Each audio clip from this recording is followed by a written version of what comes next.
Welcome to a new episode. In this episode, it's a joyous one. It's the Leica Q3, which has finally been released to the market. So many of us have waited so long for it. So my initial reaction was, whoa, pre-order, gear acquisition syndrome and all. And then my sensible side came in and said, Paul, think, analyze. Do you really need this camera? Now, I own a Leica Q1, a camera I absolutely love. It's a great shooting experience. It's from 2015, but it doesn't show its age. I really use it for photography.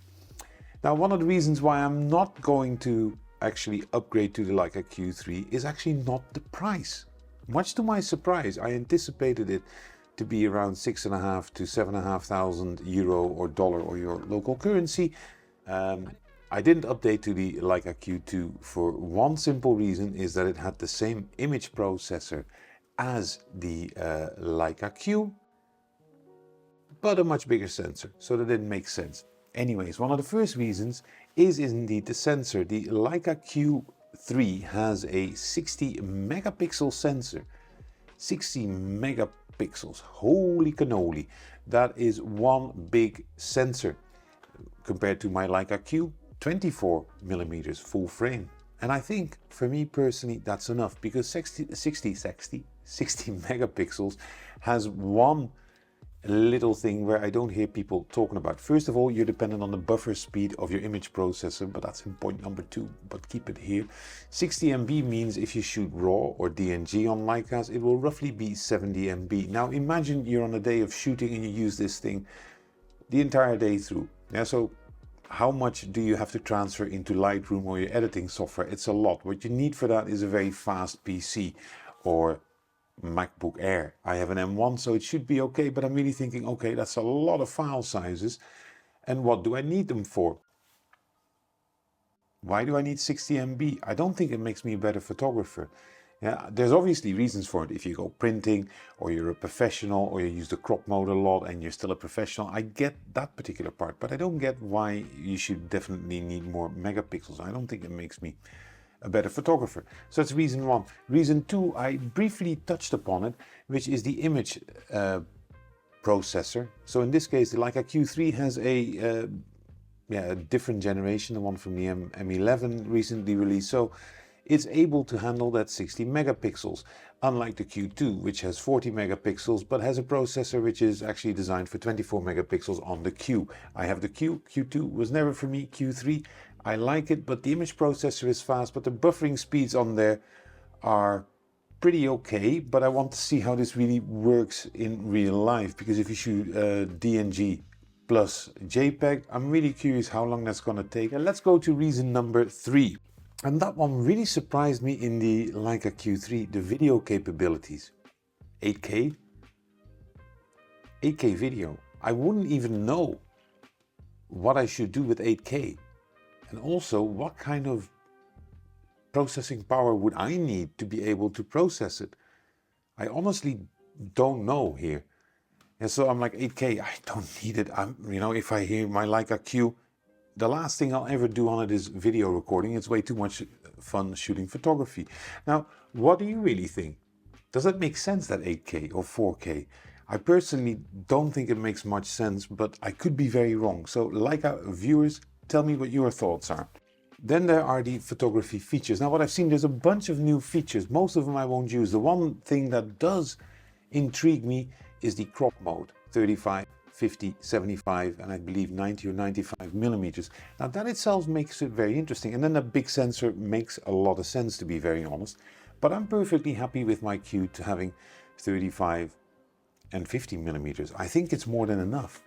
It's great if I have the extra option, but am I willing to pay for it? At the moment, I'm not convinced.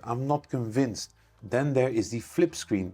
Now the flip screen itself, yes, I like my flip screen. I have it on my Fujis, on my Sonys. All of them have it.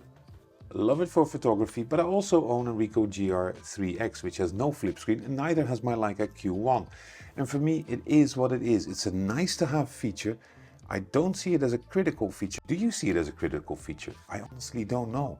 So, you know, you see where I'm going. And if you want to see some of my photography, go to www.paultakesphotos.com. And additionally, if you like polls and quizzes, visit the community tab on my channel. Loads of polls, loads of quizzes. And I always like your feedback here. I always like it when somebody says, no, I don't like this. Oh, this is crap. Or they say, no, but I'm thinking, people want this. And then the polls tell me something very different, but you think, so that's always important. Anyways, we're drifting. What you also have in terms of features now is wireless charging. Now, I think that's a nice to have, but I believe it involves an accessory. I'm not sure if it's included with the camera, but what do you think? Wireless charging, is that something that is really necessary on a camera? It's a nice additional feature, but I'm honestly not so sure what, that really constitutes to. Maybe it's a new standard. I don't know, maybe Leica is so innovative that other manufacturers will do the same, but I simply don't see it as, oh, this is so great, that means that I have to bring a wireless charger. Now, some of the buttons here I see compared to the Q1 and the Q2 have been removed next to the actual display, which, okay, fine. Then now they've added 2 buttons on the top. They're SFN buttons, which is great, but for those of you who use the thumb grip, I'm not so sure if that actually makes sense, but it could be me. Could be wrong here, could be very wrong. So somebody from Leica, if you're watching, tell me that I'm wrong. I could be. One thing I would really hope to be included here, because for me that would make a difference, because the Leica Q and Q2 don't have it, and I really think it makes a difference, is a built-in memory. Yeah, built-in memory, so that you have 8 or 10 gigs where you can at least shoot some pictures with, if your memory card is either damaged or you simply forgot to put it in. That's not in there. Yeah, and that is one thing I find a bit disappointing, and also the fact that you only have 1 memory card slot. I don't know, if you're using 8K video, are these small little memory cards we all use, the usual ones? I got one here. Yeah, like these things. Are they actually capable of recording that type of video? I honestly don't know, but I find it weird that there's no dual card slot in it. Yeah, so with that I'm a bit like, yeah, so then the 5th question is, what am I paying for? Okay, so I'm paying for more megapixels, I'm paying for a flip screen, I'm paying for better crop capabilities. Hey, those sound great on paper. I'm also paying for a camera which records 8K, something I absolutely don't need, but you know this by now. No internal memory whatsoever, no dual card slots. Yeah, a ton of other features in there, but for me, is still the Leica Q is, for me, still a perfect camera to actually shoot Leica with, because the lens, the 28mm 1.7, there's no upgrades in there as well.